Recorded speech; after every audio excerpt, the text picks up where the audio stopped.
Movie के शुरू में हम लीजा नाम की एक लड़की को देखते हैं जिसकी उम्र 17 साल थी। वो दिखने में बहुत ज्यादा खूबसूरत और मासूम थी और एक कैफे में काम करती थी। वो रोजाना की तरह अपने काम को खत्म करने के बाद रात को जब अपने घर जा रही थी तब हम उसके चेहरे पर एक अजीब सी उदासी और टेंशन को देखते हैं, क्योंकि लीजा का घर उसके लिए नर्क से भी बदतर बन चुका था। उसकी जिंदगी पूरी तरह से बर्बाद हो चुकी थी, क्योंकि रात के वक्त जब वो अपने घर में सोती थी तो हर रात उसके रूम में एक आदमी आता था और जबरदस्ती उसके साथ गलत काम किया करता था। अब रात के वक्त लीजा जब अपने घर जा रही थी तभी रास्ते में उसे एक ब्लैक कार नजर आती है, जिसे देख कर के वो घबरा जाती है और अपनी साइकिल की स्पीड बढ़ा देती है और बहुत तेज साइकिल चलाते हुए वो जल्दी ही अपने घर पहुंच जाती है। जब लीजा घर के अंदर जाती है तब हमें पता चलता है कि ये घर उसका नहीं था, बल्कि यहाँ पर वो अपनी दादी और मोरिस नाम के एक आदमी के साथ रहती थी। और मोरिस ही वो वैश्य दरिंदा था जो हर रात लीजा के साथ जबरदस्ती किया करता था।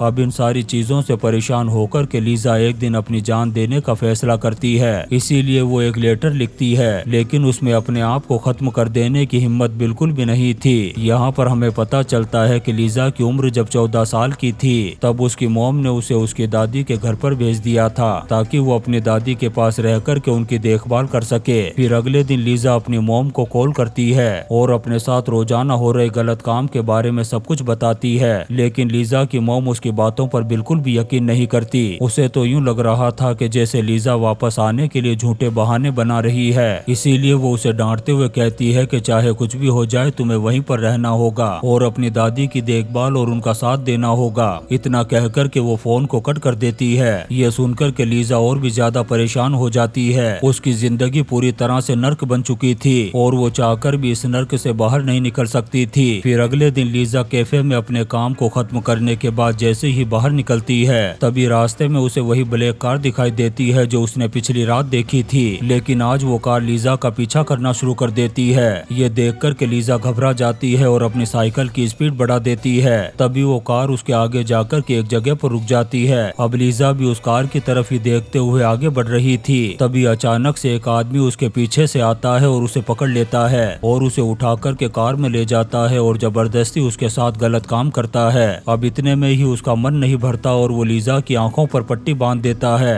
ताकि ये उसका चेहरा ना देख सके। इसके बाद वो गाड़ी को स्टार्ट करके उसे अपने साथ ले जाने लगता है। लीजा को भी कुछ समझ में नहीं आ रहा था कि आखिर ये आदमी उसे कहाँ ले जा रहा है और अब उसके साथ और क्या करने वाला है। वो आदमी लीजा को शहर से बहुत दूर एक सुनसान फ्लैट में लेकर के आता है और यहाँ पर भी उसके साथ फिर से जबरदस्ती गलत काम करता है। इससे लीजा को समझ में आ जाता है कि यह आदमी कोई पागल लगता है, लेकिन वो ये भी सोच रही थी कि ऐसा उसके साथ पहली बार नहीं हो रहा था। ऐसा तो उसकी दादी के घर पर हर रात उसके साथ हुआ करता था। इसलिए लीजा सोचती है कि यहाँ से जिंदा निकलने के लिए इस आदमी की बात को माननी होगी और ये जैसा कहेगा वैसा करना होगा। अब वो आदमी एक बार नहीं बल्कि बार बार लीजा के साथ जबरदस्ती करता है, लेकिन इसके बावजूद भी लीजा उसके साथ अच्छा बर्ताव कर रही थी और बहुत ही ज्यादा प्यार से बात भी कर रही थी। दरअसल लीजा जानबूझकर कैसा कर रही थी ताकि वो इस वैश्य दरिंदे से बचकर के जिंदा यहाँ से निकल सके। वहीं दूसरी तरफ हम लीजा की दादी को देखते हैं जो उसके घर न आने और लापता होने की रिपोर्ट लिखवाने के लिए पुलिस स्टेशन जाती है। तब पुलिस वाले पता करने के लिए सबसे पहले उसकी मोम के घर पर जाते हैं और उससे लीजा के बारे में पूछताछ करते हैं। तब उसकी मोम कहती है कि मुझे लगता है शायद वो अपने बॉयफ्रेंड के साथ भाग गई होगी। ये सुनकर के वो पुलिस ऑफिसर वहाँ से जाने लगता है। तभी लीजा की छोटी बहन उसे रोकते हुए कहती है कि मेरी बहन ऐसा कभी भी नहीं कर सकती, उसके साथ जरूर कुछ न कुछ बहुत बुरा हुआ होगा। इसके बाद वो पुलिस ऑफिसर उस कैफे में जाता है जहाँ पर लीजा काम करती थी। कैफे का मालिक पुलिस ऑफिसर को बताता है कि लीजा एक बहुत अच्छी लड़की थी और साथ ही बहुत मेहनती भी, वो कभी भी कोई गलत काम नहीं कर सकती। वहीं दूसरी तरफ हम लीजा को देखते हैं जिसकी आंखों पर पट्टी बंधी हुई थी, लेकिन फिर भी वो अपने आसपास की चीजों को देखने और समझने की कोशिश कर रही थी। इसके बाद जब वो आदमी लीजा के साथ गलत काम करने के लिए उसके पास आता है तब लीजा उससे बात करने की कोशिश करती है और बार बार उसके चेहरे को छूती है ताकि वो अंदाजा लगा सके कि ये दरिंदा कैसा दिखता होगा। साथ ही वो उसे एक झूठी कहानी सुनाते हुए कहती है कि मेरे डैड बहुत ज्यादा बीमार है और मेरे अलावा उनका इस दुनिया में कोई भी नहीं है। लीजा इस आदमी को ये बातें इसलिए बता रही थी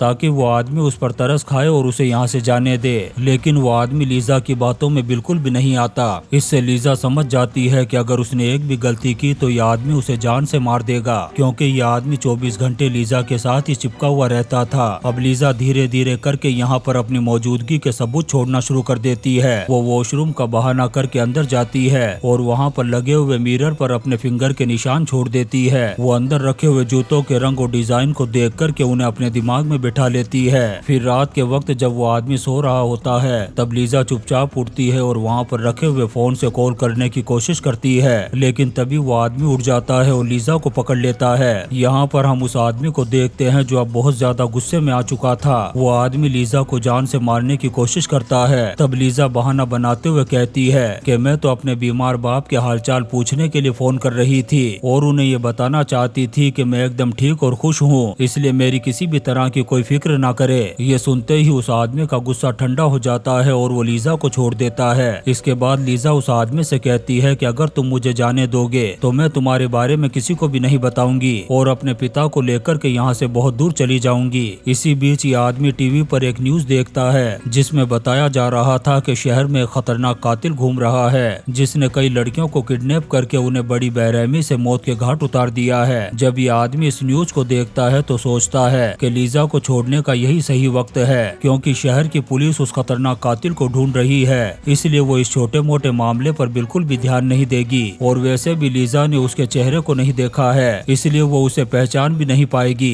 इसके बाद ये आदमी लीजा को अपनी गाड़ी में बैठा करके एक सुनसान जगह पर ले जाता है। वहाँ पर ये लीजा को गाड़ी से उतार करके कहता है कि अगर पुलिस तुमसे पूछताछ करे तो तुम ये बताना कि किडनैपर काला और छोटे कद का था। इतना कहकर वो आदमी उसे वहीं पर छोड़ करके चला जाता है। अब लीजा यहाँ से भागती है और अपनी दादी के घर पर पहुँच जाती है और उन्हें बताती है कि उसे किडनैप कर लिया गया था, लेकिन यहाँ पर उसकी बात पर कोई भी यकीन नहीं कर रहा था। फिर लीजा की दादी पुलिस स्टेशन में कॉल करती है और उन्हें बताती है कि लीजा वापस आ गई है। फिर पुलिस वाले घर आकर के जब उसका बयान लेते हैं तब लीजा अपने साथ हुए गलत काम और किडनैप की सारी बात उन्हें बता देती है, लेकिन यहाँ भी लीजा की बात पर कोई यकीन नहीं कर रहा था। इससे लीजा पूरी तरह से टूट जाती है और किसी से भी बात नहीं करती। फिर एक लेडी पुलिस ऑफिसर जब ये बात लेरी नाम के एक ऑफिसर को बताती है। जब लेरी लीजा के पास आकर के पूछताछ करता है तब वो उसकी बातों का कोई जवाब नहीं देती। इस पर लेरी अपनी जेब से अपनी बेटी का फोटो निकाल करके उसे दिखाता है ताकि लीजा को अपनेपन का एहसास हो सके और वो उसको सारी सच्चाई खुल करके बता सके। लेरी उससे कहता है कि मुझे तुम वो सब कुछ बताओ जो तुम्हारे साथ हुआ था। तब लीजा बताती है कि उस आदमी के पास एक काले रंग की कार है जिसमें रेड कलर का कारपेट बिछा हुआ था और उसके घर की सीढ़ियों पर ग्रीन रंग का कालीन बिछा हुआ था। वहीं उसके घर में एक बेड वोटर है।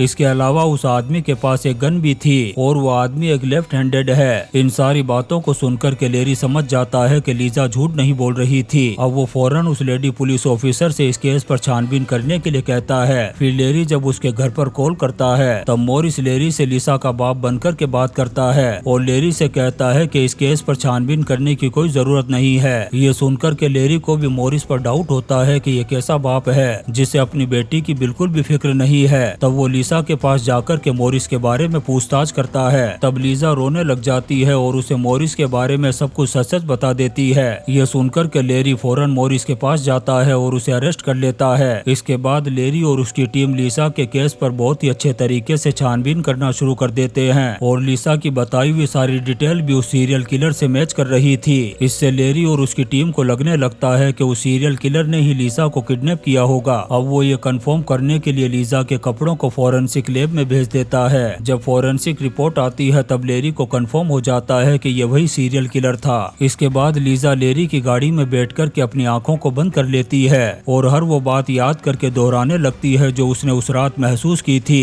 इसके बाद लीजा लेरी को एक पेट्रोल पंप पर ले जाती है जहाँ पर उस रात उस आदमी ने पेट्रोल भरवाया था। जब पुलिस उस पेट्रोल पंप के सीसीटीवी के फुटेज निकलवाती है तो उसमें एक आदमी का चेहरा बिल्कुल वैसा ही नजर आ रहा था जैसा लीजा ने उस किडनैपर का स्केच बनवाया था। इसके बाद उस आदमी के पोस्टर बनाकर के शहर में चारों तरफ लगा दिए जाते हैं। फिर एक दिन लेरी को वो ब्लैक कार और वो आदमी दिखाई देता है। तब वो उसके पास जाकर के कहता है कि हमें गाड़ी के चोरी होने की रिपोर्ट मिली है, इसीलिए हमें आपकी गाड़ी की फोटो लेनी है। इसके बाद वो गाड़ी के बाहर से ही उस आदमी की फोटो लेता है और उसे जाने देता है। जब लेरी लीजा को उस आदमी का फोटो दिखाता है तो वो उसे पहचान लेती है और कहती है कि ये वही आदमी है जिसने मुझे किडनैप किया था। इसके बाद लेरी अपनी टीम को लेकर के फौरन उसके घर पर पहुंच जाता है जहां सीढ़ियों पर हरे रंग का कालीन बिछा हुआ था। जब ये घर के अंदर जाते हैं तो वहां पर इन इनको लीजा द्वारा छोड़े गए सबूत भी मिलते हैं और वॉशरूम में मिरर पर लीजा के छोड़े गए फिंगर के निशान भी मिल जाते हैं। अब ये सारे सबूत मिलने के बाद पुलिस उसे ढूंढ करके पकड़ लेती है, जो बीच सड़क में एक नॉर्मल इंसान की तरह आराम से घूम रहा था। जब लेरी लीजा को उसके पकड़े जाने की बात बताता है तो वो बहुत ज्यादा खुश हो जाती है। फिर लेरी और उसकी टीम लीजा की बहादुरी पर उसके लिए तालियां बजाती है।